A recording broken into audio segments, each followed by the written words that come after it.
मंगलवार व्रत कथा। व्यास जी ने कहा, एक बार नैमिषारण्य तीर्थ में 80,000 मुनि एकत्र होकर पुराणों के ज्ञाता श्री सूत जी से पूछने लगे, हे महामुनि, आपने हमें अनेक पुराणों की कथाएं सुनाई। अब कृपा करके हमें ऐसा व्रत और कथा बताए जिसके करने से संतान की प्राप्ति हो तथा मनुष्यों को रोग शोक अग्नि सर्व दुख आदि का भय दूर हो, क्योंकि कलयुग में सभी जीवों की आयु बहुत कम है। फिर इस पर उन्हें रोग चिंता के कष्ट लगे रहेंगे, तो फिर वह श्री हरि के चरणों में अपना ध्यान कैसे लगा सकेंगे। श्री सूत जी बोले, हे मुनियों, आपने लोक कल्याण के लिए बहुत ही उत्तम बात पूछी है। एक बार युधिष्ठिर ने भगवान श्री कृष्ण से लोक कल्याण के लिए यही प्रश्न किया था। भगवान श्री कृष्ण और युधिष्ठिर का संवाद तुम्हारे सामने कहता हूँ, ध्यान देकर सुनो। एक समय पांडवों की सभा में श्री कृष्ण जी बैठे हुए थे। तब युधिष्ठिर ने भगवान श्री कृष्ण से प्रश्न किया, हे प्रभु नंद गोविंद, आपने मेरे लिए अनेकों कथाएं सुनाई है। आज आप कृपा करके ऐसा व्रत या कथा सुनाएं जिसके करने से मनुष्य को रोग चिंता का भय समाप्त हो और उसको पुत्र की प्राप्ति हो। हे प्रभु, बिना पुत्र के जीवन व्यर्थ है। पुत्र के बिना मनुष्य नरकगामी होता है। पुत्र के बिना मनुष्य पितृ ऋण से छुटकारा नहीं पा सकता और न ही उसका पुत्रक नामक नरक से उद्धार हो सकता है। अतः पुत्रदायक व्रत बतलाएं। श्री कृष्ण भगवान बोले, हे राजन, मैं एक प्राचीन इतिहास सुनाता हूँ, आप उसे ध्यान पूर्वक सुनो। कुंडलपुर नामक एक नगर था, उसमें नंदा नामक एक ब्राह्मण रहता था। भगवान की कृपा से उसके पास सब कुछ था, फिर भी वह दुखी था। इसका कारण यह था कि ब्राह्मण की स्त्री सुनंदा के कोई संतान न थी। सुनंदा पतिव्रता थी, भक्ति पूर्वक श्री हनुमान जी की आराधना करती थी। मंगलवार के दिन व्रत करके अंत में भोजन बनाकर हनुमान जी का भोग लगाने के बाद स्वयं भोजन करती थी। एक बार मंगलवार के दिन ब्राह्मणी गृह कार्य की अधिकता के कारण हनुमान जी को भोग न लगा सकी, तो इस पर उसे बहुत दुख हुआ। उसने कुछ भी नहीं खाया और अपने मन में प्रण किया कि अब तो अगले मंगलवार को ही हनुमान जी का भोग लगाकर अन्न जल ग्रहण करूंगी। ब्रह्माणी सुनंदा की इस असीम भक्ति के प्रभाव से श्री हनुमान जी बहुत प्रसन्न हुए और प्रकट होकर बोले, सुनंदा, मैं तेरी भक्ति से बहुत प्रसन्न हूँ, तू उठ और वर मांग। सुनंदा अपने आराध्य देव श्री हनुमान जी को देखकर आनंद की अधिकता से विह्वल हो श्री हनुमान जी के चरणों में गिरकर बोली, हे प्रभु, मेरी कोई संतान नहीं है, कृपा करके मुझे संतान प्राप्ति का आशीर्वाद दें, आपकी अति कृपा होगी। श्री महावीर जी बोले, तेरी इच्छा पूर्ण होगी, तेरे एक कन्या पैदा होगी, उसके अष्टांग प्रतिदिन सोना दिया करेंगे। इस प्रकार कहकर श्री महावीर जी अंतर ध्यान हो गए। ब्रह्माणी सुनंदा बहुत हर्षित हुई और सभी समाचार अपने पति से कहा। ब्राह्मण देव कन्या का वरदान सुनकर कुछ दुखी हुए, परंतु सोना मिलने की बात सुनी तो बहुत प्रसन्न हुए। विचार किया कि ऐसी कन्या के साथ मेरी निधनता भी समाप्त हो जाएगी। श्री हनुमान जी की कृपा से वह ब्रह्माणी गर्भवती हुई और 10वें महीने में उसे बहुत ही सुंदर पुत्री प्राप्त हुई। यह बच्ची अपने पिता के घर में ठीक उसी तरह से बढ़ने लगी जिस प्रकार शुक्ल पक्ष का चंद्रमा बढ़ता है। 10वें दिन ब्राह्मण ने उस बालिका का नामकरण संस्कार कराया। उसके कुल पुरोहित ने उस बालिका का नाम रत्नावली रखा, क्योंकि यह कन्या सोना प्रदान किया करती थी। इस कन्या ने पूर्व जन्म में बड़े ही विधान से मंगल देव का व्रत किया था। रत्नावली का अष्टांग बहुत सा सोना देता था। उस सोने से नंदा ब्राह्मण बहुत ही धनवान हो गया। अब ब्रह्माणी भी बहुत अभिमान करने लगी। समय बीतता रहा। अब रत्नावली 10 वर्ष की हो चुकी थी। एक दिन जब नंदा ब्राह्मण प्रसन्नचित्त था, तब सुनंदा ने अपने पति से कहा, मेरी पुत्री रत्नावली विवाह के योग्य हो गई है, अतः आप कोई सुंदर तथा योग्य वर देखकर इसका विवाह कर दें। यह सुन ब्राह्मण बोला, अभी तो रत्नावली बहुत छोटी है। तब ब्रह्माणी बोली, शास्त्रों की आज्ञा है कि कन्या 8वें वर्ष में गौरी, 9 वर्ष में रोहिणी, 10वें वर्ष में कन्या, इसके पश्चात रजस्वला हो जाती है। गौरी के दान से पाताल लोक की प्राप्ति होती है, रोहिणी के दान से वैकुंठ लोक की प्राप्ति होती है, कन्या के दान से इंद्रलोक में सुखों की प्राप्ति होती है। अगर हे पतिदेव रजस्वला का दान किया जाता है तो घोर नरक की प्राप्ति होती है। इस पर ब्राह्मण बोला, अभी तो रत्नावली मात्र 10 ही वर्ष की है और मैंने तो 16 साल की कन्याओं के विवाह कराए हैं, अभी जल्दी क्या है। तब ब्रह्माणी सुनंदा बोली, आपको तो लोभ अधिक हो गया है। शास्त्रों में कहा गया है कि माता पिता और बड़ा भाई रजस्वला कन्या को देखते हैं तो वह अवश्य नरकगामी होते हैं। तब ब्राह्मण बोला, अच्छी बात है, कल मैं अवश्य योग्य वर की तलाश में अपना दूध भेजूंगा। दूसरे दिन ब्राह्मण ने अपने दूत को बुलाया और आज्ञा दी कि जैसी सुंदर मेरी कन्या है वैसे ही सुंदर वर उसके लिए तलाश करो। दूत अपने स्वामी की आज्ञा पाकर निकल पड़ा। चंपई नगर में उसने एक सुंदर लड़के को देखा। यह बालक एक ब्राह्मण परिवार का बहुत गुणवान पुत्र था। इसका नाम सोमेश्वर था। दूत ने इस सुंदर व गुणवान ब्राह्मण पुत्र के बारे में अपने स्वामी को पूर्ण विवरण दिया। ब्राह्मण नंदा को भी सोमेश्वर अच्छा लगा और फिर शुभ मुहूर्त में विधि पूर्वक कन्यादान करके ब्राह्मण ब्रह्माणी संतुष्ट हुए। परंतु ब्राह्मण के मन तो लोभ समाया हुआ था। उसने कन्यादान तो कर दिया था परंतु बहुत चिंतित था। उसने विचार किया कि रत्नावली तो अब चली जाएगी और मुझे इससे जो सोना मिलता था वह अब कहाँ मिलेगा।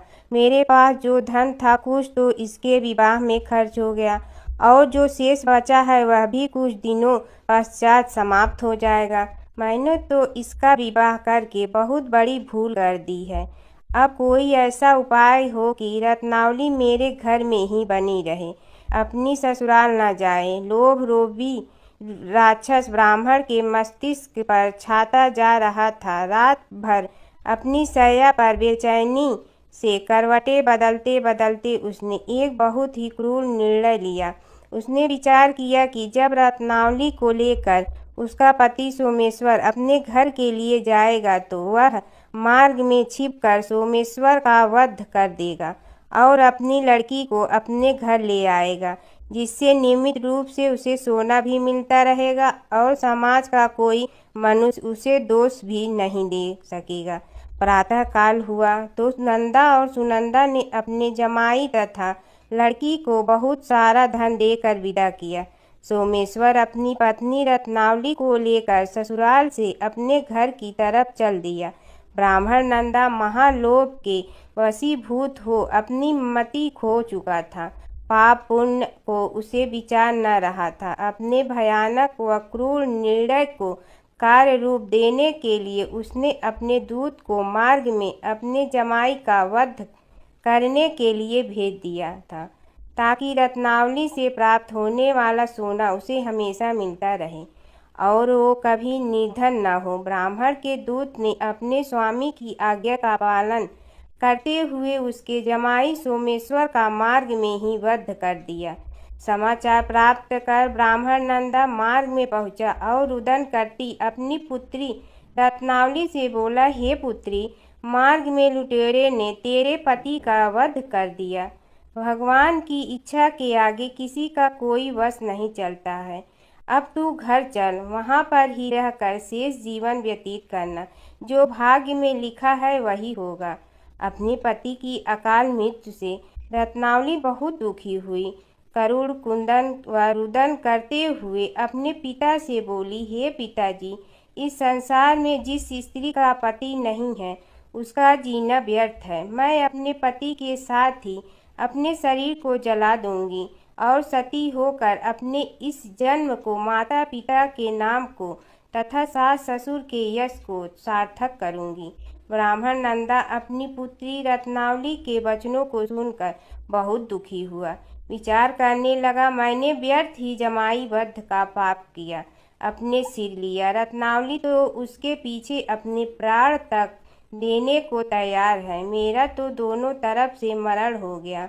धन तो वह मिलेगा नहीं। जमाई वध के पाप के फल स्वरूप यम यातना भी भुगतनी पड़ेगी।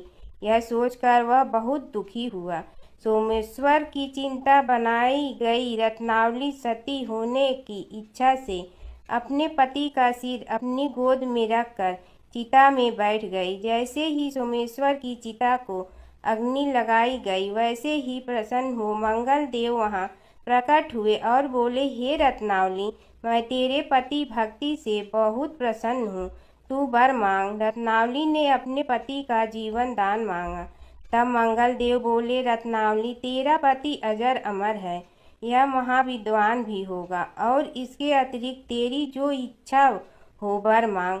तब रत्नावली बोली, हे ग्रहों के स्वामी, यदि आप मुझ पर प्रसन्न हैं तो मुझे यह वरदान दीजिए कि जो भी मनुष्य मंगलवार के दिन प्रातःकाल लाल पुष्प, लाल चंदन से पूजा करके आपका स्मरण करके उसको रोग व्याधि न हो, स्वजनों का कभी योग न हो, सर्प अग्नि तथा शत्रुओं का भय न रहे।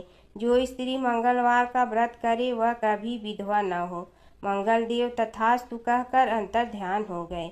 सोमेश्वर मंगल देव की कृपा से जीवित हो उठा। रत्नावली अपने पति को पुनः प्राप्त कर बहुत प्रसन्न हुई और मंगल देव का व्रत प्रत्येक मंगलवार को करके व्रत राज और मंगल देव की कृपा से इस लोक में सुख ऐश्वर्य को भोगते हुए अंत में अपने पति के साथ स्वर्गलोक हो गई। एक नगर में एक बुढ़िया रहती थी। उसके मंगलिया नाम का एक पुत्र था। वृद्धा को हनुमान जी पर बड़ी श्रद्धा थी। वह प्रत्येक मंगलवार को हनुमान जी का व्रत रख कर यथाविधि उनका भोग लगाती थी। इसके अलावा मंगलवार को एक न तो घर लीपती थी और न ही मिट्टी खोदती थी। इसी प्रकार से व्रत रखते हुए जब उसे काफ़ी दिन बीत गए तो हनुमान जी ने सोचा कि चलो आज इस वृद्धा की श्रद्धा की परीक्षा करें। वे साधु का वेश बनाकर उसके द्वार पर जा पहुँचे और पुकारा, है कोई हनुमान का भक्त जो हमारी इच्छा पूरी करे। वृद्धा ने यह पुकार सुनी तो बाहर आई और महाराज क्या आज्ञा है। साधु वेशधारी हनुमान जी बोले कि मैं बहुत भूखा हूँ, भोजन करूँगा, तू थोड़ी सी जमीन लीप दे। वृद्धा बड़ी दुविधा में पड़ गई। अंत में हाथ जोड़कर प्रार्थना की, हे महाराज, लीपने और मिट्टी खोदने के अतिरिक्त जो काम आप कहें वह मैं करने को तैयार हूँ। साधु ने 3 बार परीक्षा करने के बाद कहा, तू अपने बेटे को बुला, मैं उसे औंधा लिटाकर उसकी पीठ पर आग जलाकर भोजन बनाऊंगा। वृद्धा ने सुना तो पैरों तले की धरती खिसक गई, मगर वह वचन हार चुकी थी। उसने मंगलिया को पुकार कर साधु महाराज के हवाले कर दिया, मगर साधु ऐसे ही मानने वाले न थे। उन्होंने वृद्धा के हाथों से ही मंगलिया को औंधा लिटाकर उसकी पीठ पर आग जलवाई। आग जलाकर दुखी मन से वृद्धा अपने घर के अंदर जा घुसी। साधु जब भोजन को बुलाकर कहा कि वह मंगलिया को पुकारे ताकि वह भी आकर भोग लगा ले, वृद्धा में आंसू भरकर कहने लगी कि अब उसका नाम लेकर मेरे हृदय को और दुख ना पहुँचाओ। लेकिन साधु महाराज न माने। वृद्धा को भोजन के लिए मंगलिया को पुकारना पड़ा। पुकारने की देर थी कि मंगलिया बाहर से हंसता हुआ घर में दौड़ा आया। मंगलिया को जीता जागता देखकर वृद्धा को दुखद आश्चर्य हुआ। वह साधु महाराज के चरणों में गिर पड़ी। साधु महाराज ने उसे अपनी असली रूप में दर्शन दिए। हनुमान जी को अपने आंगन में देखकर वृद्धा को लगा कि जीवन सफल हो जाएगा। माता सीता की कथा। यह कहानी सीता माता कहती थी और श्री राम इसे सुना करते थे। एक दिन श्री राम भगवान को किसी काम के लिए बाहर जाना पड़ा। तो सीता माता कहने लगी कि भगवान, मेरा तो 12 वर्ष का नित्य नियम है। अब आप बाहर जाएंगे तो मैं अपनी कहानी किसे सुनाऊंगी। श्री राम ने कहा कि तुम कुएं की पाल पर जाकर बैठ जाना और वहां जो औरतें पानी भरने आएंगी उन्हें अपनी कहानी सुना देना। सीता माता कुएं की पाल पर जाकर बैठ जाती हैं। एक स्त्री आई, उसने रेशम की जड़ी की साड़ी पहन रखी थी और सोने का घड़ा ले रखा था। सीता माता उसे देख कहती हैं कि बहन, मेरा 12 वर्ष का नित्य सुन लो। पर वह स्त्री बोली कि मैं तुम्हारा नित्य सुनूंगी तो मुझे घर जाने में देरी हो जाएगी और मेरी सास मुझसे लड़ेंगी। उसने कहानी नहीं सुनी और चली गई। उसकी रेशम जड़ी की साड़ी फट गई। सोने का घड़ा मिट्टी के घड़े में बदल गया। सास ने देखा तो पूछा कि ये किसका दोष अपने सिर लेकर आ गई है। बहू ने कहा कि कुएं पर एक औरत बैठी थी। उसने कहानी सुनने के लिए कहा, लेकिन मैंने सुनी नहीं, जिसका यह फल मिला है। बहू की बात सुनकर अगले दिन वही साड़ी और घड़ा लेकर सास कुएं की पाल पर गई। सास को वहीं माता सीता बैठी मिली। तो माता सीता ने कहा कि बहन, मेरी कहानी सुन लीजिए। सास बोली कि एक बार छोड़, मैं तो 4 बार कहानी सुन लूंगी। राम आए, लक्ष्मण आए, देश के पुजारी आए, नित नेम का नेम लाए, आओ राम बैठो राम। तपी रसोई जियो राम, माखन मिश्री खाओ राम। दूध बतासा पियो राम, सूत के पलका मोठो राम। साल दुसाला पोठो राम, साल दुसाला ओढ़ो राम। जब बोलो जब राम ही राम, राम संवारे सबके काम। खाली घर भंडार भरेंगे, सबका बेड़ा पार करेंगे। श्री राम जय राम जय जय राम। सास बोली कि बहन, कहानी तो बहुत अच्छी लगी। कहानी सुनकर सास घर चली गई और उसकी साड़ी फिर से रेशम जड़ी की बन गई। मिट्टी का घड़ा फिर सोने के घड़े में बदल गया। बहू कहने लगी, सासू माँ, आपने ये सब कैसे किया। सास ने कहा कि बहू, तू दोष लगा के आई थी और मैं अब दोष उतार कर आ रही हूँ। बहू ने फिर पूछा कि वह कुएं वाली स्त्री कौन है। सास बोली कि वे सीता माता थी। वे पुराने से नया कर देती हैं, खाली घर में भंडार भर देती हैं। वह लक्ष्मी जी का वास घर में कर देती हैं। आदमी की जो भी इच्छा हो उसे पूरा कर देती हैं। बहू बोली कि ऐसी कहानी मुझे भी सुना दो। सास बोली कि ठीक है, तुम भी सुनो। और सास ने कहानी शुरू की। राम आए, लक्ष्मण आए, देश के पुजारी आए, नित नेम का नेम लाए, आओ राम बैठो राम। तपी रसोई जियो राम, माखन मिश्री खाओ राम। दूध बतासा पियो राम, सूत के पलका मोठो राम। साल दुसाला पोठो राम, साल दुसाला ओढ़ो राम। जब बोलो जब राम ही राम, राम संवारे सबके काम। खाली घर भंडार भरेंगे, सबका बेड़ा पार करें। श्री राम जय जय राम। कहानी सुनकर बहू बोली कि कहानी तो बहुत अच्छी है। सास ने कहा कि ठीक है, इस कहानी को रोज कहा करेंगे। अब सास बहू रोज सवेरे उठती, नहाती धोती और पूजा करने के बाद नित नेम की सीता की कहानी कहती। एक दिन उनके यहाँ एक पड़ोस की औरत आई और बोली कि बहन, जरा सी आँच दे ना। तो वह बोली कि आज तो अभी हमने जलाई ही नहीं। पड़ोसन ने कहा कि तुम सुबह 4 बजे से उठकर क्या कर रही हो। फिर उन्होंने कहा कि सुबह उठकर हम पूजा करते हैं, फिर सीता माता की नित्य नेम की कहानी कहते हैं। पड़ोसन ने उसकी बात सुनकर फिर कहा कि सीता माता की कहानी कहने से तुम्हें क्या मिलता है। वे बोली कि इनकी कहानी कहने से घर में भंडार भर जाते हैं, सारे काम सिद्ध होते हैं, मन की इच्छा भी पूरी हो जाती है। पड़ोसन कहती है कि बहन, ऐसी कहानी तो मुझे भी सुना दो। फिर वह बोली कि ठीक है, तुम भी यह कहानी सुन लो। राम आए लक्ष्मण आए, देश के पुजारी आए, नित नेम का नेम लाए, आओ राम बैठो राम। सारी कहानी सुनने के बाद पड़ोसन कहने लगी, बहन कहानी तो मुझे बहुत अच्छी लगी। अब वह पड़ोसन भी नित नेम सीता माता की कहानी कहने लगी। कहानी कहने से सीता माता ने पड़ोसन के भी भंडार भर दिए। अब तो पूरे मोहल्ले में नित नेम की कथा चल पड़ी। हर किसी की मनोकामना पूरी होने लगी। हे सीता माता, जैसे आपने उनके भंडार भरे, वैसे ही आप हमारे भी भंडार भरना, सबकी भरना, कहानी सुनने वाले के भी और कहानी कहने वाले के भी। गणेश और बुढ़िया माई की कथा। एक बुढ़िया थी, वह बहुत ही गरीब और दृष्टिहीन थी। उसके एक बेटा और बहू थे। वह बुढ़िया सदैव गणेश जी की पूजा किया करती थी। एक दिन गणेश जी प्रकट होकर उस बुढ़िया से बोले, बुढ़िया माँ, तू जो चाहे सो मांग ले। बुढ़िया बोली, मुझे तो मांगना नहीं आता, कैसे और क्या मांगूं? तब गणेश जी बोले, अपने बहू बेटे से पूछ कर मांग ले। तब बुढ़िया ने अपने बेटे से कहा, गणेश जी कहते हैं तू कुछ मांग ले, बता मैं क्या मांगूं? पुत्र ने कहा, माँ तू धन मांग ले।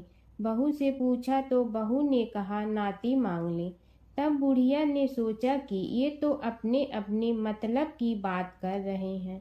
अतः उस बुढ़िया ने पड़ोसन से पूछा तो उन्होंने कहा, बुढ़िया तू तो थोड़े दिन जियोगी, क्यों तू धन मांगो और क्यों नाती मांगे? तू तो अपनी आंखों की रोशनी मांग ले, जिससे तेरी जिंदगी आराम से कट जाए। इस पर बुढ़िया बोली, यदि आप प्रसन्न है तो मुझे 9 करोड़ की माया दे, निरोगी काया दे, अमर सुहाग दे, आंखों की रोशनी दे, नाती दे, पोता दे और सब परिवार को सुख दे और अंत में मोक्ष दे। यह सुनकर तब गणेश जी बोले, बुढ़िया माँ, तुमने तो हमें ठग लिया, फिर भी जो तूने मांगा है वचन के अनुसार सब तुझे मिलेगा।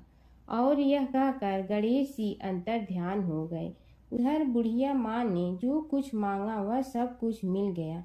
हे गणेश जी महाराज, जैसे तुमने उस बुढ़िया माँ को सब कुछ दिया वैसे ही सबको देना। बुढ़िया माई को मुक्ति दी तुलसी माता की कथा।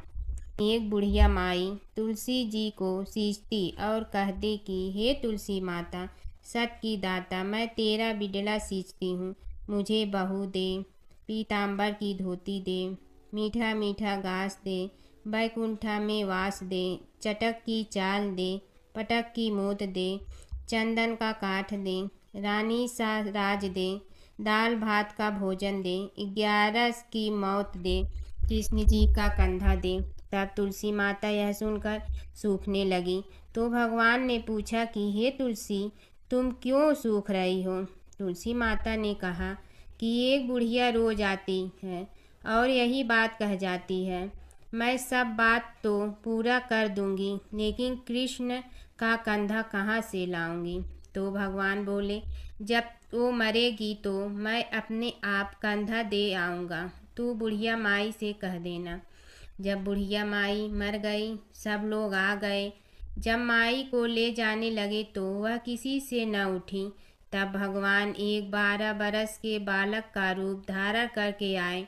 बालक ने कहा, मैं कान में एक बात कहूँगा तो बुढ़िया माई उठ जाएगी। बालक ने कान में कहा, बुढ़िया माई मन की निकाल ले, पीताम्बर की धोती ले, मीठा मीठा घास ले, बैकुंठा का वास ले, चटक की चाल ले, पटक की मोत ले, कृष्ण जी का कंधा ले। यह सुनकर बुढ़िया माई हल्की हो गई।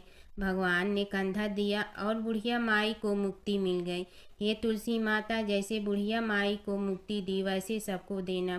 एक समय की बात है कि विष्णु भगवान का विवाह लक्ष्मी जी के साथ निश्चित हो गया। विवाह की तैयारी होने लगी। सभी देवताओं को निमंत्रण भेजे गए, परंतु गणेश जी को निमंत्रण नहीं दिया। कारण जो भी रहा हो, अब भगवान विष्णु की बारात जाने का समय आ गया। सभी देवता अपनी पत्नियों के साथ विवाह समारोह में आए। उन सब ने देखा कि गणेश जी कहीं दिखाई नहीं दे रहे हैं। तब वे आपस में चर्चा करने लगे कि क्या गणेश जी को कोई न्योता नहीं दिया है। या स्वयं गणेश जी ही नहीं आए हैं। सभी को इस बात पर आश्चर्य होने लगा। तभी सबने विचार किया कि विष्णु भगवान से ही इसका कारण पूछा जाए। विष्णु भगवान से पूछने पर उन्होंने कहा कि हमने गणेश जी के पिता भोलेनाथ महादेव को न्योता भेजा है। यदि गणेश जी अपने पिता के साथ आना चाहते हैं तो आ जाते, अलग से न्योता देने की कोई आवश्यकता भी नहीं थी। दूसरी बात यह है कि उनको 1.25 मन मूंग, 1.25 मन चावल, 1.25 मन घी और 1.25 मन लड्डू का भोजन दिन भर में चाहिए। यदि गणेश जी नहीं आएंगे तो कोई बात नहीं, दूसरे के घर जाकर इतना सारा खाना पीना अच्छा भी नहीं लगता। इतनी वार्ता कर ही रहे थे कि किसी एक ने सुझाव दिया, यदि गणेश जी आ भी जाए तो उनके द्वारपाल बनाकर बैठा देंगे कि आप घर की याद रखना। आप तो चूहे पर बैठकर धीरे धीरे चलोगे तो बारात से बहुत पीछे रह जाओगे। यह सुझाव भी सबको पसंद आ गया तो विष्णु भगवान ने भी अपनी सहमति दे दी। होना क्या था कि इतने में गणेश जी वहां आ पहुंचे और उन्हें समझा बुझा कर घर की रखवाली करने बैठा दिया गया। बारात चल रही थी, तब नारद जी ने देखा कि गणेश जी तो दरवाजे पर ही बैठे हुए हैं, तो वे गणेश जी के पास गए और रुकने का कारण पूछा। गणेश जी कहने लगे कि विष्णु भगवान ने मेरा बहुत अपमान किया है। नारद जी ने कहने लगे कि अपनी मूसक देना को आगे भेज दे तो वह रास्ता खोद देगी, जिससे उनके वाहन धरती में धंस जाएंगे। तब आपको सम्मान पूर्वक बुलाना पड़ेगा। अब तो गणेश जी ने अपनी मूसक सेना जल्दी से आगे भेज दी और सेना ने जमीन पोली कर दी। जब बारात वहां से निकली तो रथों के पहिए धरती में धंस गए। लाख कोशिश करे परंतु पहिए नहीं निकले। सभी ने अपने अपने उपाय किए परंतु पहिए तो नहीं निकले, बल्कि जगह जगह से टूट गए। किसी की समझ में नहीं आ रहा था कि अब क्या किया जाए। तब तो नारद जी ने कहा, आप लोगों ने गणेश जी का अपमान करके अच्छा नहीं किया। यदि उन्हें मना कर लाया जाए तो आपका कार्य सिद्ध हो सकता है और यह संकट टल सकता है। शंकर भगवान ने अपने दूत नंदी को भेजा और वे गणेश जी को लेकर आए। गणेश जी का आदर सम्मान के साथ पूजन किया। तब कहीं रथ के पहिए निकले। अब रथ के पहिए निकल के परंतु टूट गए तो उन्हें सुधारे गए।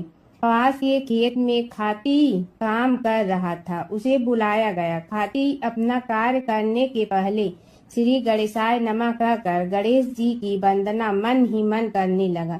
देखते ही देखते खाती ने सभी पहियों को ठीक कर दिया।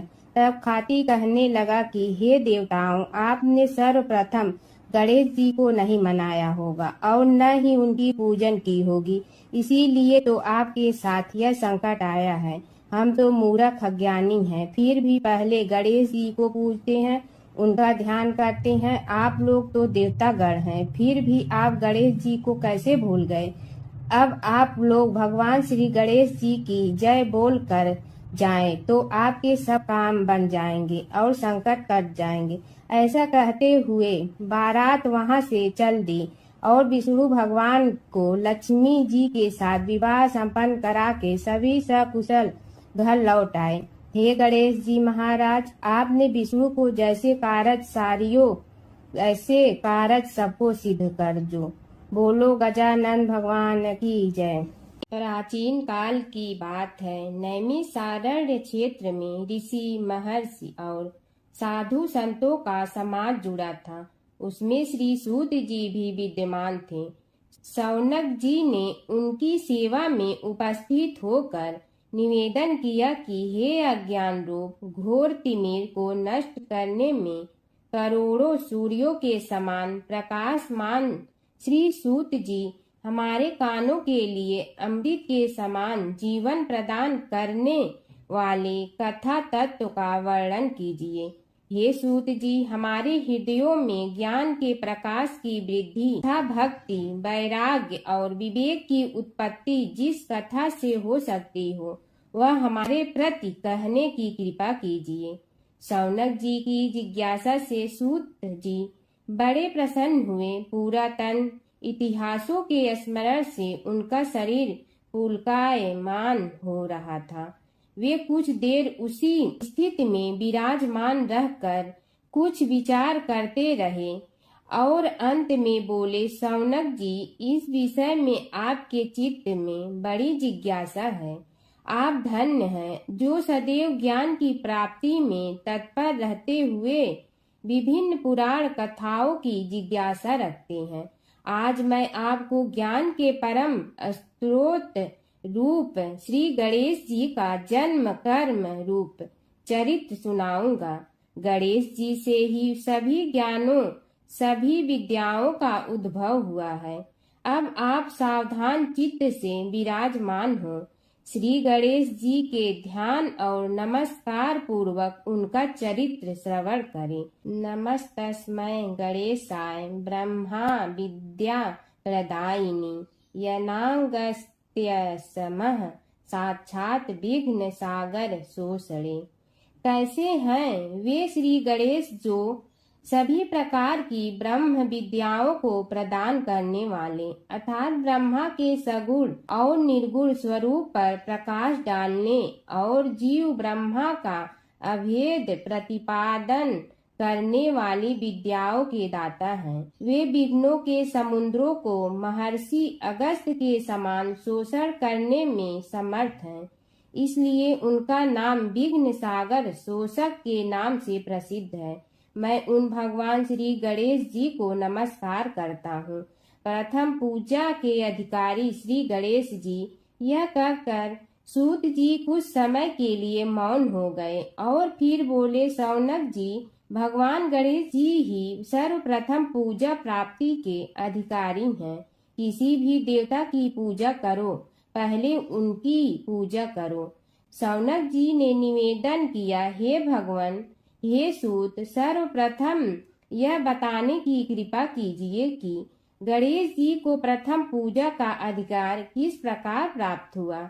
इस विषय में मेरी बुद्धि मोह को प्राप्त हो रही है कि सृष्टि रचयिता ब्रह्मा जी, पालन करता भगवान नारायण और संहार करता शिव जी में से किसी को प्रथम पूजा का अधिकारी क्यों नहीं माना गया। यह त्रिदेव ही तो सबसे बड़ा देवता माने जाते हैं। सूत जी ने कहा, शौनक जी, यह भी एक रहस्य ही है। देखो, अधिकार मांगने से नहीं मिलता, इसके लिए योग्यता होनी चाहिए। संसार में अनेकों देवी देवताएं पूजे जाते हैं। पहले जो जिसका इष्ट देव होता है वह उसी की पूजा किया करता है। इससे बड़े देवताओं के महत्व में कमी आने की आशंका उत्पन्न हो गई। इस कारण देवताओं में परस्पर विवाद होने लगा। वे उसका निर्णय प्राप्त करने के लिए शिव जी के पास पहुँचे और प्रणाम करके पूछने लगे, प्रभु, हम सब में प्रथम पूजा का अधिकारी कौन है। शिव जी सोचने लगे कि किसे प्रथम पूजा का अधिकारी माने। तभी उन्हें एक युक्ति सूझी। बोले, देवगण, इसका निपटारा बातों से नहीं तथ्यों से होगा। इसके लिए एक प्रतियोगिता रखनी होगी, शिव की परिक्रमा करने की प्रतियोगिता। देवगण उनका मुख देखने लगे, शंकित हृदय से सोचने लगे कि कैसी प्रतियोगिता रहेगी। यह शिव जी ने उनके मन के भाव ताड़ लिए, इसलिए सांत्वना भरे शब्दों में बोले, घबराओ मत, कोई कठिन परीक्षा नहीं ली जाएगी। बस इतना ही कि सभी अपने अपने वाहनों पर चढ़कर संसार की परिक्रमा करो और फिर यहाँ लौट आओ। जो पहले लौटेगा वही सर्वप्रथम पूजा का अधिकारी होगा। अब क्या देर थी, सभी अपने अपने वाहन पर चढ़कर दौड़ पड़े। किसी का वाहन गजराज था तो किसी का सिंह, किसी का भैंसा तो किसी का मृग, किसी का हंस तो किसी का उल्लू, किसी का अश्व तो किसी का श्वान। अभिप्राय यह है कि वाहनों को विविधता के दर्शन उस समय जितने भले प्रकार से हो सकते थे उतने अन्य समय में नहीं। सबसे गया बीता वाहन गणेश जी का था मूषक, उससे चूहा भी कहते हैं। ऐसे वाहन के बल भरोसे इस प्रतियोगिता में सफल होना तो क्या, सम्मिलित होना भी हास्यास्पद है। गणेश जी ने सोचा, छोड़ो, क्या होगा प्रतियोगिता में भाग लेने से, हम तो यहाँ बैठे रह कर ही तमाशा देखेंगे। वे बहुत देर तक विचार करते रहे। अंत में उन्हें एक युक्ति सूझी।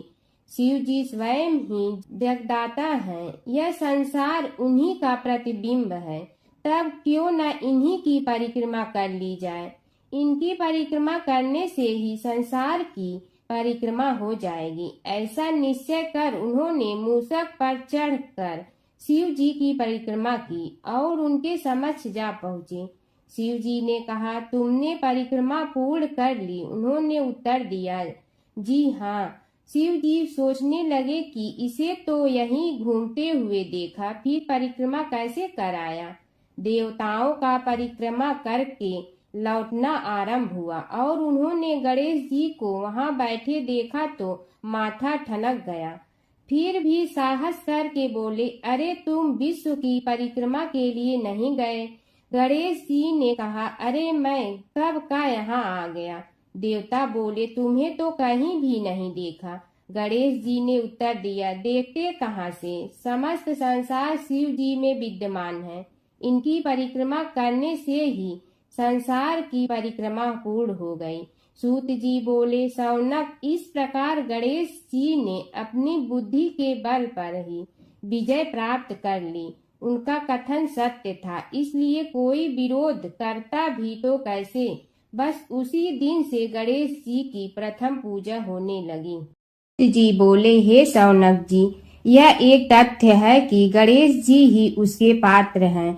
वे बड़े देवता का भी कार्य सिद्धि में विघ्न उपस्थित होने पर उन विघ्न राज का आश्रय न लिया हो। हे शौनक, वे देव भी बड़े दयालु हैं। नाम तो शिव जी का ही आशुतोष है, किंतु वे सर्वात्मा और सर्वरक्षक प्रभु तो शिव जी की अपेक्षा भी शीघ्र ही प्रकट हो जाते हैं। उनका भक्त कभी किसी संकट में नहीं पड़ता। यदि प्रारब्ध वशात कभी किसी विपत्ति में पड़ भी जाता है तो गणेश्वर की उपासना करने पर उनके अनुग्रह से उनके समस्त दुख दूर होकर परम सुख की प्राप्ति होती है। शौनक ने कहा, हे सूत जी, हे महाभाग, हे प्रभु, मैं गणेश जी के विभिन्न चरित्रों का अध्ययन करना चाहता हूँ, तो मुझे बताइए कि किस ग्रंथ का अवलोकन करूं। हे दयामय, आपको तो उनके समस्त चरित्र विदित है कि यदि आप ही उन्हें सुनाने की कृपा करें तो मेरा अत्यधिक उपकार होगा। सूत जी बोले, हे शौनक भगवान, गणेश्वर के इतने चरित्र हैं कि उन सब का कथन इस जीवा से संभव नहीं, क्योंकि प्रभु अनंत, प्रभु चरित्र अनंता वाली बात समस्त विद्वान ऋषि मुनि कहते हैं। फिर भी गणेश जी प्रथम पूजा के अधिकारी होने के कारण समस्त देव चरित्रों में जुड़े हुए हैं, इसलिए उनका प्रभाव भी सर्वाधिक व्यापक है। हे मुने, हे शौनक, वे भगवान सर्व समर्थ हैं। वे सभी का तिरस्कार करने में समर्थ हैं, किंतु उनका तिरस्कार कोई भी नहीं कर सकता। यह त्रिलोक्य उन्हीं भगवान के संकेत पर नित्य करता है। इसकी समस्त क्रियाएं उन्हीं की इच्छा पर आश्रित हैं। हे शौनक भगवान गणेश्वर स्वयं कहते हैं, शिवे विष्णु च शक्तौ च सूर्ये मयि निराधिप यो भेद बुद्धि योग स सम्य योगो मतो मम। हे नरेश्वर, हे वरेण्य, शिव, विष्णु, शक्ति, सूर्य और मुझ गणेश में जो अभेद बुद्धि योग है, मेरे मत में वही सम्यक योग है। इससे यह भी सिद्ध है कि समस्त देवता उन्हीं के स्वरूप हैं। वे ही भगवान विभिन्न कार्य रूपों के अनुसार अपना भिन्न भिन्न नाम रखते हैं। हे मुनि श्रेष्ठ, उन सब देवताओं के चरित्र भी उन्हीं गणराज के चरित्र हैं। यद्यपि सब चरित्र एक ही ग्रंथ में मिलने में संभव नहीं है, फिर भी गणेश्वर के अनेकों प्रमुख चरित्रों का वर्णन गणेश पुराण में हुआ है। राजा सोमकांत का वृतांत कथन शौनक जी ने पूछा, हे प्रभु, गणेश पुराण का आरंभ किस प्रकार हुआ, यह मुझे बताने की कृपा करे। इस पर सूत जी ने कहने लगे, हे शौनक, यद्यपि गणेश पुराण है तो बहुत प्राचीन, क्योंकि भगवान गणेश्वर तो आदि हैं। न जाने कब से गणेश जी अपने उपासकों पर कृपा करते चले आ रहे हैं। उनके अनंत चरित्र हैं, जिनका संग्रह एक महापुराण का रूप ले सकता है। उसे एक बार भगवान नारायण ने नारद जी को और भगवान ने शंकर और जगन जननी पार्वती जी को सुनाया था। बाद में वही पुराण संक्षेप रूप में ब्रह्मा जी ने महर्षि वेद व्यास को सुनाया और फिर व्यास जी ने महर्षि भृगु को सुनाया। भृगु ने कृपा करके सौराष्ट्र के एक राजा सोमकांत को सुनाया था। तब से वह पुराण अनेक कथाओं में विस्तृत होता रहा और अनेक कथाओं से रहित होता हुआ अनेक रूप में प्रचलित है। शौनक जी ने पूछा, भगवान, आप यह बताने का कष्ट करें कि राजा सोमकांत कौन था। उसने महर्षि से गणेश पुराण का श्रवण कहाँ किया था, उस पुराण के श्रवण से उसे क्या क्या उपलब्धियां हुई। हे नाथ, मुझे श्री गणेश्वर की कथा के प्रति उत्कंठा बढ़ती ही जा रही है। सूत जी बोले, हे शौनक, सौराष्ट्र के देवनगर नाम की एक प्रसिद्ध राजधानी थी। वहाँ का राजा सोमकांत था। वह अपनी प्रजा का पुत्र के समान पालन करता था। वह वेद ज्ञान संपन्न, शस्त्र विद्या में पारंगत एवं प्रबल प्रतापी राजा, समस्त राजाओं में मान्य तथा अत्यंत वैभवशाली था। उसका ऐश्वर्य कुबेर के भी ऐश्वर्य को लज्जित करता था। उसने अपने पराक्रम से अनेकों देश जीत लिए थे। उसकी पत्नी अत्यंत रूपवती, गुणवती, धर्माज्ञा एवं पतिव्रत धर्म का पालन करने वाली थी। वह सदैव अपने प्राणनाथ की सेवा में लगी रहती थी। उसका नाम सुधर्मा था। जैसे वह प्रतिव्रता थी, वैसे ही राजा भी एक पत्नी व्रता का पालन करने लगा। उसके हेमकांत नामक एक सुंदर पुत्र था। वह भी सभी विद्याओं का ज्ञाता और अस्त्र शस्त्रादि के अभ्यास में निपुण हो गया था। यह सभी श्रेष्ठ लक्षणों से संपन्न, सद्गुणी एवं प्रजा जनों के हितों का अत्यंत पोषक था।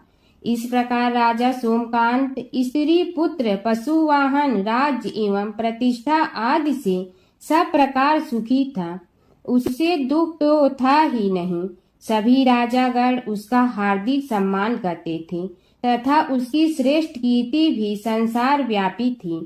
परंतु युवा अवस्था के अंत में सोमकांत को घृणित कोष्ठ रोग हो गया। उसके अनेक उपचार किए गए, किंतु कोई लाभ नहीं हुआ। रोग शीघ्रता से बढ़ने लगा और उसके कीड़े पड़ गए। जब रोग की अधिक वृद्धि होने लगी और उसका कोई उपाय न हो सका, तो राजा ने मंत्रियों को बुलाकर कहा, सुव्रतो, जाने किस कारण यह रोग मुझे पीड़ित कर रहा है। अवश्य ही यह किसी पूर्व जन्म के पाप का फल होगा। इसलिए मैं अब अपना समस्त राजपाट छोड़कर वन में रहूंगा। मेरे पुत्र हेमकांत को मेरे समान मानकर राज्य शासन का धर्म पूर्वक संचालन कराते रहें। यह कहकर राजा ने शुभ दिन दिखवाकर अपने पुत्र हेमकांत को राज्य पद पर अभिषेक किया और अपनी पत्नी सुधर्मा के साथ निर्जन वन की ओर चल दिया। प्रजापालक राजा के वियोग में समस्त प्रजा जन अश्रु बहाते हुए उनके साथ चले गए। राज्य की सीमा पर पहुंचकर राजा ने अपने पुत्र अमात्यगण और प्रजा जनों को समझाया, आप सब लोग धर्म के जानने वाले, श्रेष्ठ आचरण में तत्पर एवं सहृदय हैं।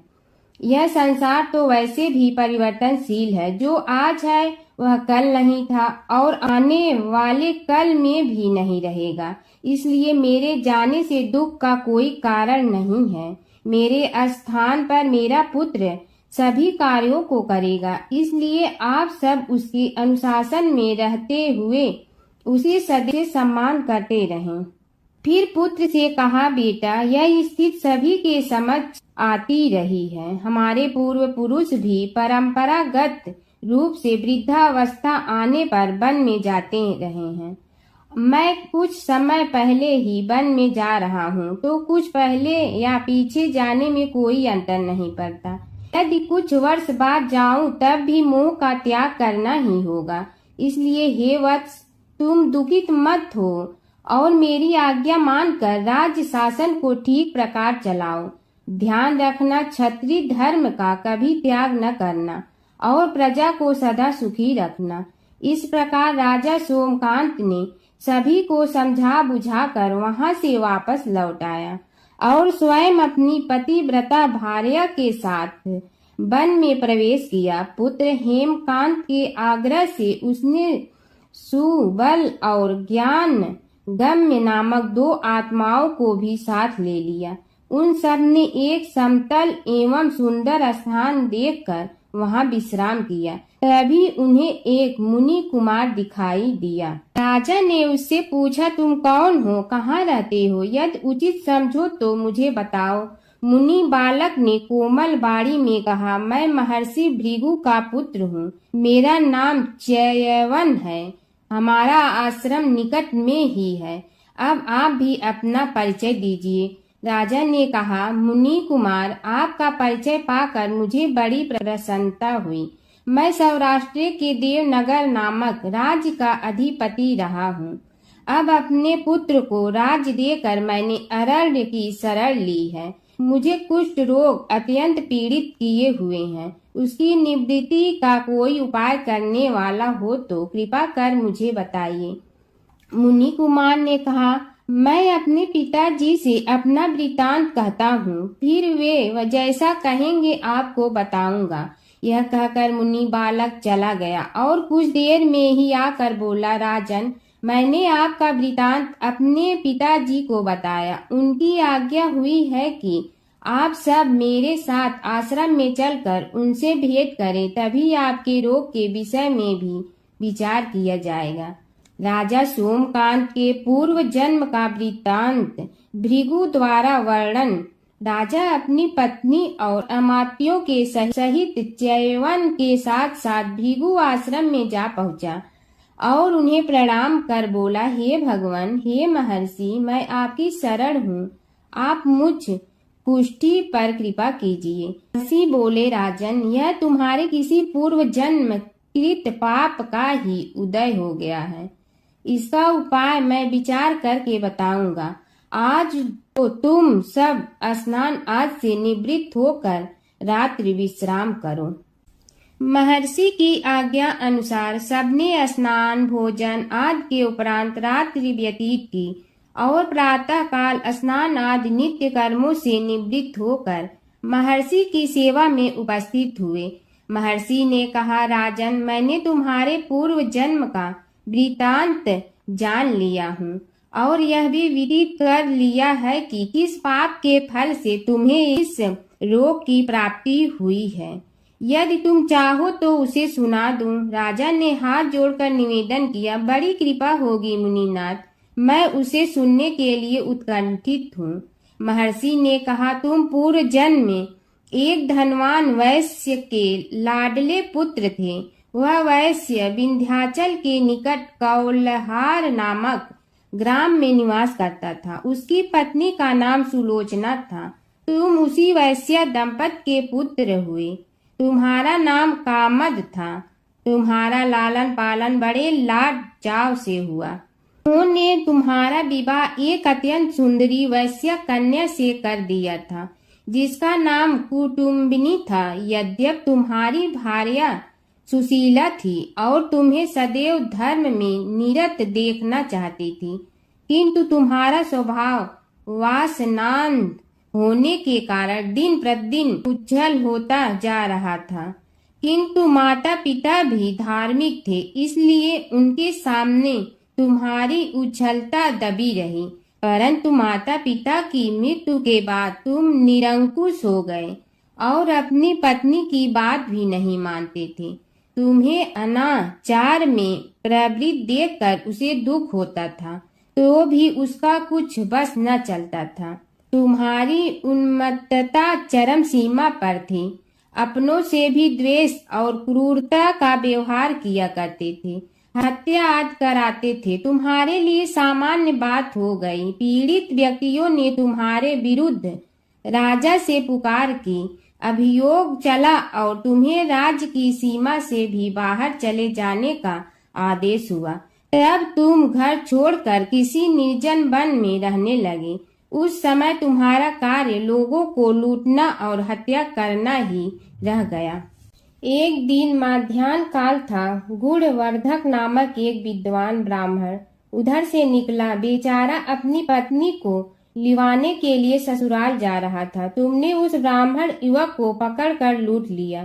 प्रतिरोध करने पर उसे मारने लगे तो वह चित्कार करने लगा, मुझे मत मार, मत मार, देख मेरा दूसरा विवाह हुआ है, मैं पत्नी को लेने के लिए जा रहा हूँ। किंतु तुम तो क्रोधवश में ऐसे लीन हो रहे थे कि तुमने उसकी बात सुनकर भी नहीं सुनी। जब उसे मारने लगे तो उसने श्राप दे दिया, अरे हत्यारे, मेरी हत्या के पाप से तो सहस्त्र कल्प तक घोर नरक भोगोगे। तुमने उसकी कोई चिंता न की और सिर काट लिया। राजन, तुमने ऐसी ऐसी एक नहीं बल्कि अनेक निरीह हत्याएं की थी, जिनकी गणना करना भी पाप है। इस प्रकार इस जन्म में तुमने घोर पाप कर्म किए थे, किंतु बुढ़ापा आने पर जब अशक्त हो गए तब तुम्हारे साथ जो क्रूर कर्मा थे वे भी किनारा कर गए। उन्होंने सोच लिया कि अब तो इसे खिलाना भी पड़ेगा, इसलिए मरने दो यहीं। अमोघ प्रभाव गणेश उपासना का कथन। राजन, अब तुम निरालंब थे, चल फिर तो सकते ही नहीं थे। भूख से पीड़ित रहने के कारण रोगों ने भी घेर लिया। उधर से जो कोई निकलता तुम्हें घृणा की दृष्टि से देखता हुआ चला जाता। तब तुम आहार की खोज में बड़ी कठिनाई से चलते हुए एक जीर्ण शीर्ण देवालय में पहुंचा। उसमें भगवान गणेश्वर की प्रतिमा विद्यमान थी। तब न जाने किस पुण्य के उदय होने से तुम्हारे मन में गणेश जी के प्रति भक्ति भाव जागृत हुआ। तुम निराहार रहकर उनकी उपासना करने लगे। उससे तुम्हें सब कुछ मिला और रोग भी कम हुआ। राजन, तुमने अपने साथियों की दृष्टि बचाकर बहुत सा धन एक स्थान पर गाड़ दिया था। अब तुमने उस धन को उसे देवालय के जीर्णोद्धार में लगाने का निश्चय किया। शिल्पी बुलाकर उस मंदिर को सुंदर और भव्य बनवा दिया। इस कारण कुख्याति सुख्याति में बदलने लगी। फिर यथा समय तुम्हारी मृत्यु हुई। यमदूतों ने पकड़कर तुम्हें यमराज के समक्ष उपस्थित किया। यमराज तुमसे बोले, जीव, तुमने पाप और पुण्य दोनों ही किए हैं और दोनों का ही भोग तुम्हें भोगना है, किंतु पहले पाप का फल भोगना चाहते हो पुण्य का। इसके उत्तर में तुमने प्रथम अपने पुण्य कर्मों के भोग की इच्छा प्रकट की और इसीलिए उन्होंने तुम्हें राजकुल में जन्म लेने के लिए भेज दिया। पूर्व जन्म में तुमने भगवान गणाध्यक्ष का सुंदर एवं भव्य मंदिर बनवाया था, इसलिए तुम्हें सुंदर देह की प्राप्ति हुई। यह कहकर महर्षि भृगु कुछ रुके। उन्होंने देखा कि राजा को इस वृतांत पर शंका हो रही है। तभी महर्षि के शरीर में असंख्य विकराल पक्षी उत्पन्न होकर राजा की ओर झपटे।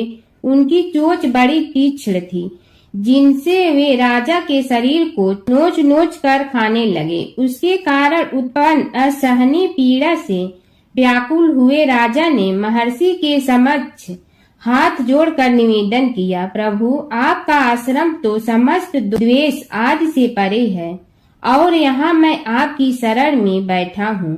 तब यह पक्षी मुझे आकर ही क्यों पीड़ित कर रहे हैं? हे मुनिनाथ, इनसे मेरी रक्षा कीजिए। महर्षि ने राजा के अंतर्वचन सुनकर सांत्वना देते हुए कहा, राजन, तुमने मेरे वचनों में शंका की थी और जो मुझ सत्यवादी के कथन में शंका करते हैं उसे खाने के लिए मेरे शरीर से इसी प्रकार पक्षी प्रकट हो जाते हैं, जो कि मेरे हुंकार करने पर भस्म हो जाया करते हैं।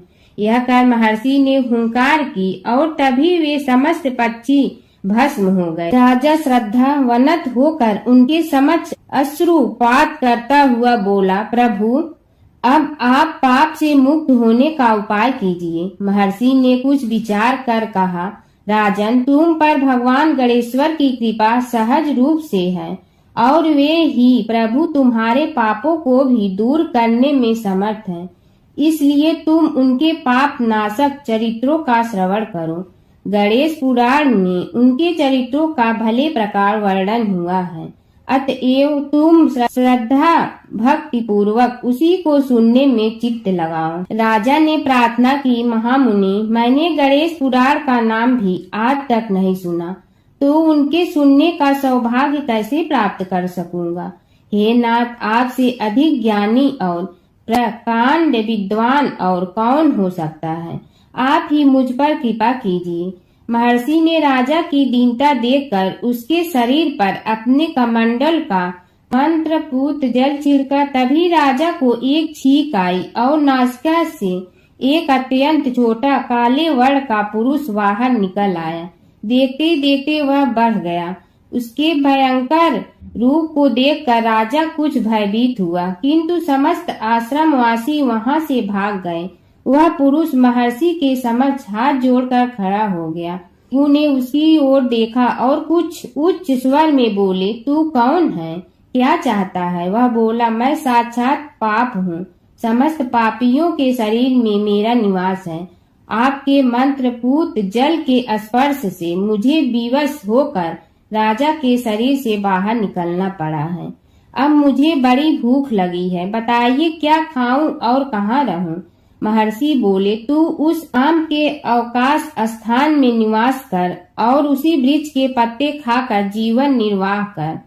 यह सुनते ही वह पुरुष आम के वृक्ष के पास पहुंचा, किंतु उसके स्पर्श मात्र से वह वृक्ष जलकर भस्म हो गया। फिर जब पाप पुरुष को रहने के लिए कोई स्थान दिखाई न दिया तो वह भी अंतर्हित हो गया। भगवान शिव और कृष्ण जी की कथा हिंदू धर्म में महत्वपूर्ण स्थान रखती है। ये कथाएं अक्सर एक दूसरे से जुड़ी हैं, जिनमें शिव को कृष्ण का भक्त और कृष्ण को शिव का आराध्य बताया गया है। पुराणों में शिव और कृष्ण के कई लीलाओं का वर्णन है। कृष्ण के दर्शन के लिए शिव का साधु वेश में गोकुल जाना। एक पौराणिक कथा के अनुसार भगवान शिव एक साधु का वेश धारण करके गोकुल में कृष्ण के दर्शन के लिए गए थे। मैया यशोदा ने उन्हें भिक्षा देने के लिए आई, लेकिन शिव ने कृष्ण के दर्शन के अलावा कुछ भी स्वीकार करने से इनकार कर दिया। यशोदा ने पहले तो मना कर दिया, लेकिन बाद में पूर्णमासी काकी के समझाने पर उन्होंने कृष्ण को साधु के सामने प्रकट किया। शिव ने कृष्ण के दर्शन किए और उनके चरणों की छाप छोड़कर चले गए। यशोदा और नंद राय समझ गए कि यह कोई साधारण साधु नहीं था, बल्कि कोई दिव्य पुरुष था। नारद मुनि का घमंड। एक बार नारद मुनि को अपने ज्ञान और भक्ति पर घमंड हो गया। कृष्ण ने नारद मुनि की परीक्षा लेने के लिए उन्हें एक गांव में भेजा, जहां एक महिला अपने पति के बीमार होने पर बहुत दुखी थी। नारद मुनि ने महिला को समझाया कि वह भगवान से प्रार्थना करे, लेकिन महिला ने कहा कि वह अपने पति को कष्ट में नहीं देख सकती। तब नारद मुनि ने राधा से मिलने का फैसला किया। राधा ने नारद मुनि को चरणामृत दिया और कहा कि वह इसे अपने पति को दे। नारद मुनि ने जब राधा से चरणामृत लिया तो उन्हें एहसास हुआ कि राधा का प्रेम कृष्ण के प्रति सबसे महान है। इस घटना के बाद नारद मुनि का घमंड चूर चूर हो गया। नारद मुनि और कृष्ण की लीला। नारद मुनि अक्सर कृष्ण की लीलाओं में शामिल होते थे। एक बार नारद मुनि इंद्र के दरबार से द्वारका जा रहे थे। रास्ते में उन्होंने परिजात वृक्ष का एक फूल लिया और कृष्ण को दे दिया। कृष्ण ने वह फूल रुक्मिणी को दे। नारद मुनि ने देखा कि कृष्ण ने वह फूल रुक्मिणी को दिया तो उन्हें बहुत खुशी हुई। एक बार एक नगर में एक मालिन रहती थी। उसके पति चल बसे थे। उसका एक 4 साल का पुत्र था। उसकी सास कठोर हृदय की स्त्री थी। वह बहू को बहुत तकलीफ देती थी। एक दिन सास ने बहू और पोते को घर से निकाल दिया। वे दोनों रोते हुए चलते चलते एक जंगल में जा पहुंचे। वहां एक बड़े पेड़ के नीचे बैठ गए। वहां से थोड़ी दूर पर एक गणेश जी का मंदिर था। वहां बहुत लोग गणेश जी के दर्शन करने आते थे। दर्शन करके गणेश जी को प्रसाद चढ़ाते थे। फिर वह प्रसाद सबको बांट देते थे। इस प्रसाद से माँ बेटे का गुजारा होने लगा। दोनों गणेश जी की पूजा पाठ में लग गए। एक दिन उन्होंने सोचा क्यों न हम भी जंगल से फूल ला कर बेचें। वे रोज जंगल से फूल लाकर उसकी माला बनाकर बेचने लगे। साथ में पूजा की सामग्री और प्रसाद भी बेचने लगे। इससे उनको आमदनी होने लगी। गणेश जी की कृपा से आमदनी बढ़ने लगी। जल्दी ही उन्होंने एक मकान और एक दुकान बना लिया। एक राजा की लड़की मंदिर में रोज पूजा करने आती थी। मालिन के बेटे को देखकर राजकुमारी उस पर मोहित हो गई और उसे विवाह करने की सोचने लगी। उसने अपनी भाभी से अपने मन की बात कही। भाभी अनुभवी थी। उसने कहा, ये तो मालिन का बेटा है और तुम एक राजा की बेटी हो। यदि तुमने उससे विवाह किया तो तुम्हारी बहुत बेइज्जती होगी। पर राजकुमारी अपनी बात पर अड़ी रही। उसने कहा, मैंने तो प्रतिज्ञा कर ली है कि उसी से विवाह करूंगी। भाभी ने घर जाकर सारी बात राजा को बता दी। राजा ने मना नहीं किया और विवाह के लिए तैयार हो गए। उन्होंने बड़े धूमधाम से बेटी का विवाह मालिन के बेटे के साथ कर दिया। मालिन ने सबसे पहले बेटे बहू को गणेश जी के मंदिर में ले जाकर पूजा पाठ करवाया और गणेश जी का आशीर्वाद दिलवाया। इसके बाद पूरे नगर में यह बात फैल गई कि गणेश जी की पूजा करने से सब दुख कष्ट दूर हो जाते हैं। इस बात पर सुनते ही नगर के सभी लोग मंदिर आने लगे। मालिन और उसके बेटे की बिक्री और बढ़ गई। उधर उसकी सास के बुरे दिन आ गए। अन्नदाता उससे रूठ गए और वह भूखों मरने लगी। एक दिन वह रोती धोती उसी गणेश जी के मंदिर में आ पहुंची। वहां वह मालिन के बेटे से बोली, मैं भूखी हूँ, मुझे रोटी कपड़ा दे दो, इसके बदले में तुम्हारा सारा काम कर दूंगी। लड़के को दया आ गई और उसे काम पर रख लिया। उसने अपनी दादी को नहीं पहचाना। जब मालिन घर आई तो उसने सास को पहचान लिया। वह सास से बोली, सासू जी आप यहाँ कैसे? सास ने पोते की तरफ इशारा करके कहा, मेरी इस सेठ के यहाँ नौकरी लग गई है। बहू बोली, यह आपका पोता है और यह घर भी आपका ही है, यह दुकान भी आपकी ही है। जब आपने हमें घर से निकाला तब गणेश जी ने हमारी रक्षा की। बहू की बात सुनकर सास बोली, मेरी करनी मैं भोगूंगी। बहू बोली, सासू जी अब आप हमारे यहाँ रहो और पोते का सुख देखो। हे गणेश जी महाराज, जैसा सुख आपने मालिन को दिया वैसा ही सुख सबको देना। हनुमान जी की आरती। आरती की जय हनुमान लला की, दुष्ट दलन रघुनाथ कला की। जाके बल से गिरवर कापे, रोग दोष जाके निकट न झाके। अंजनी पुत्र महाबलदाई, शरण के प्रभु सदा सहाई। आरती की जय हनुमान लला की, बीरा रघुनाथ पठाए। लंका जार सिया सुदिलाए, लंका सुकोट समुद्र सिखाई। जात पवन सुत बार न लाई, आरती की जय हनुमान लला की। लंका जारी असुर संहारे, सिया राम जी के काज सवारे। लक्ष्मण मूर्छित पड़े सकारे, लाए सजीवन प्राण उबारे। आरती की जय हनुमान लला की, पैरी पताल तोरी जमकारे। अहि रावण की भुजा उखारे, बाएं भुजा असुर दल मारे। दाहिने भुजा संत जन तारे। आरती की जय हनुमान लला की, सुर नर मुनि जन आरती उतारे।